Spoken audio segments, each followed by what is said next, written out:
Morning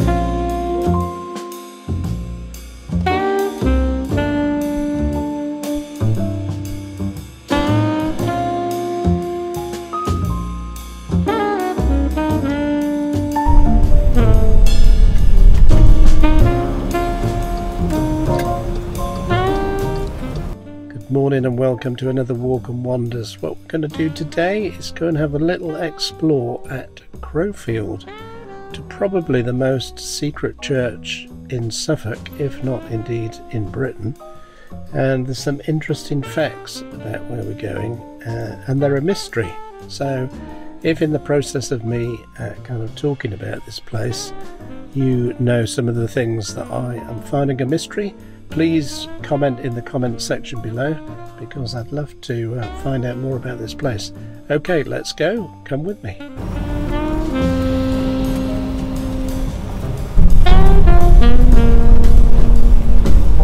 If this is your first time on this channel, don't forget to click the red subscribe button and hit the bell notification, and you'll get notifications of new videos.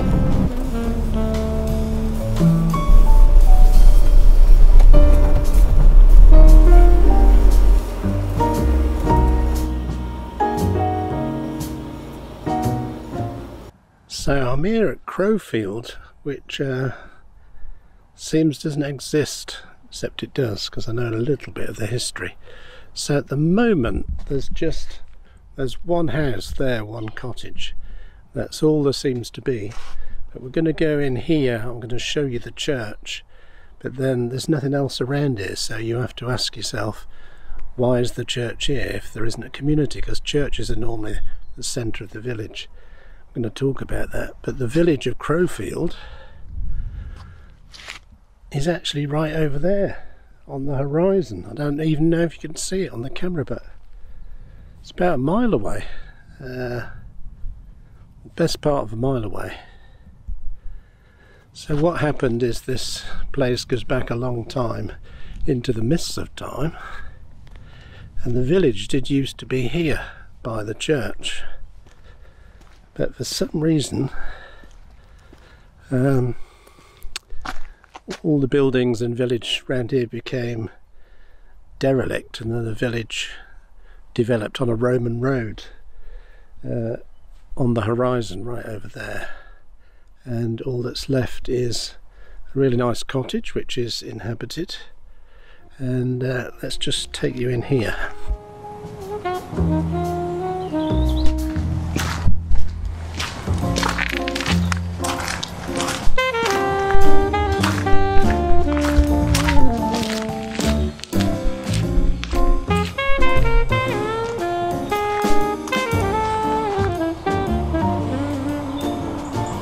So as you've probably seen in the background, there's a large body of water here which looks like a moat, which indeed is what it was.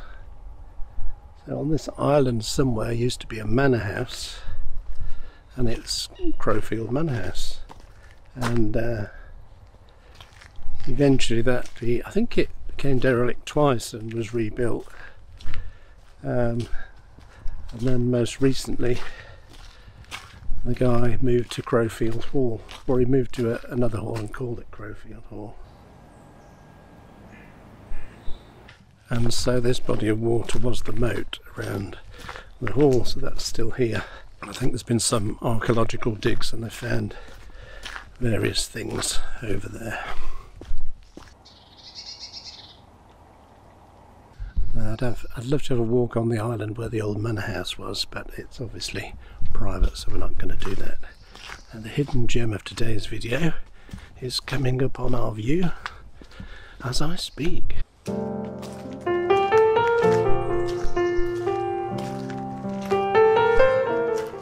Look at this, isn't this magical? What an absolutely fascinating find. I first discovered this many years ago. I was the friend, well I still am his friend, I was a friend of the vicar here. He's no longer the vicar here, but we are still friends. And I was just having coffee with him one day and he mentioned Crowfield Church, and he says, oh, you'll know about Crowfield Church. And I said, no I don't. So him and his wife popped me in the back of their car and brought me up here. and it's like it's from another world. It's the only timber framed church in Suffolk. I wonder, are there any other timber framed churches anywhere else in Britain?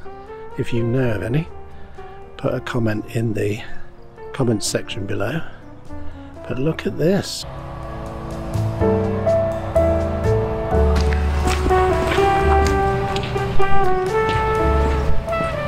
I know it's not normally open every day during the winter, but today's Saturday, so I'm hoping it's supposed to be open at weekends during the winter, but I don't know if it will be.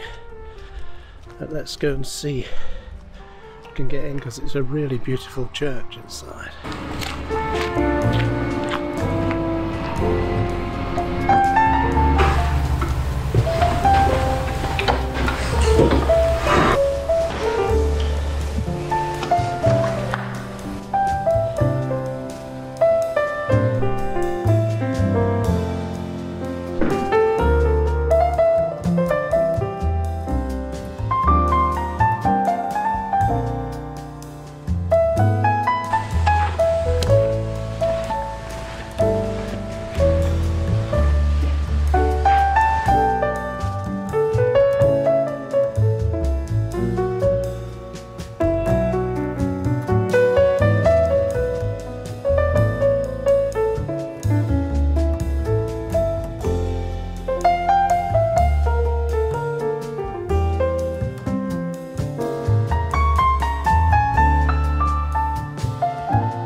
Well, that was absolutely great. I met Stuart, the treasurer, Stuart White, and he gave me a lot of extra history, and he's also given me one of the history books, which I think he put together.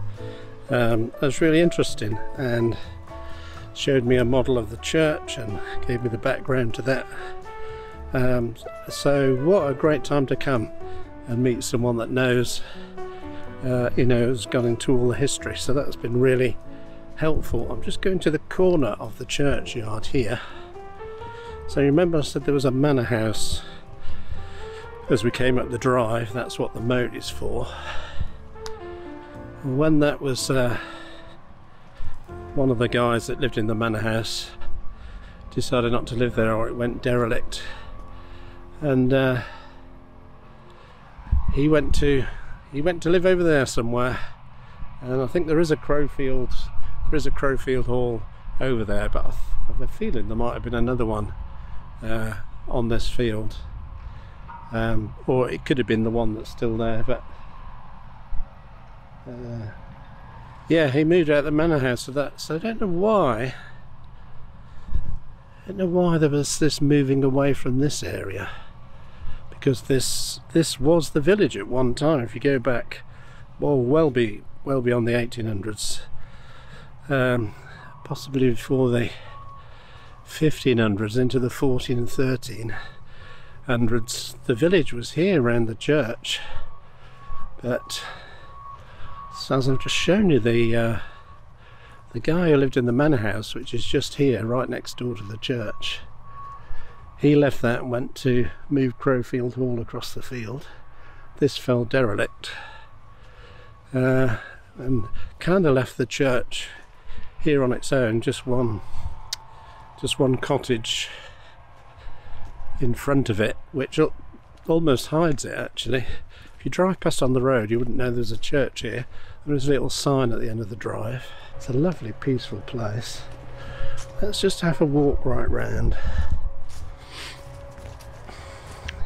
So Stuart was telling me he's got roped into keeping the grounds, cutting the grass and so forth. And he's obviously doing a good job, because it looks really good. But timber frame church.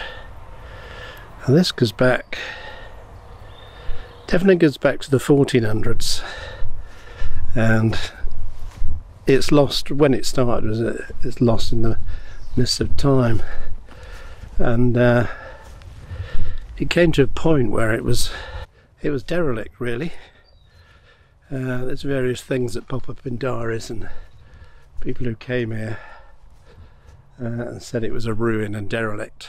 I mean, this has been here since the Norman times, although, as I said, it was derelict. It was really renovated by Lady Middleton in memory of her husband Sir William. Completely rebuilt the nave. The wooden bit is the chancel, where the choir sits and the communion table is. And then this main bit where the people sit is the nave, and that's been completely rebuilt and renovated. And I think the bell used to be in the porch at one time, and they've obviously put that little bell tower on there. But it's amazing that, you know, something so beautiful now, very photogenic, could have been lost forever. So well done, Lady Middleton, whoever you were, and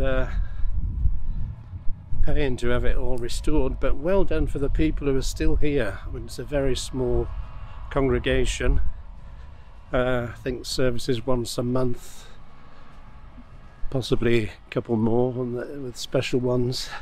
But well done to the people here today, the small band, and for people like Stuart that do so much, as treasurer, groundkeeper, etc. It's just great that someone's kept that alive after all this time, really brought it back from the dead. Could have just been foundations here today if someone hadn't bothered to renovate it. So I don't know who Lady Middleton was, but well done, Lady Middleton.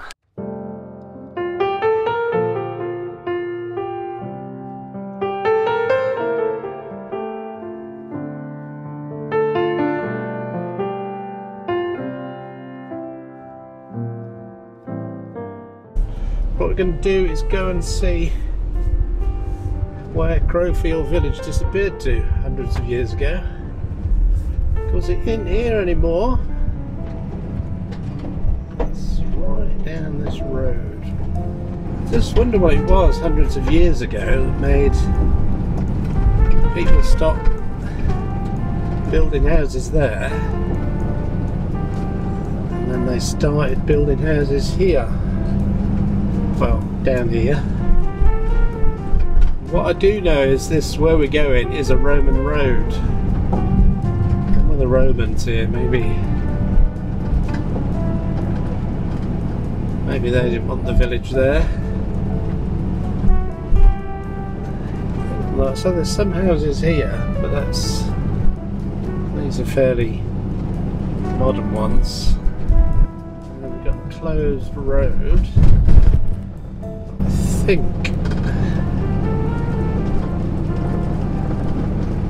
think this is right. Well, the road into Crowfield is actually closed. I don't want to go down there in the van.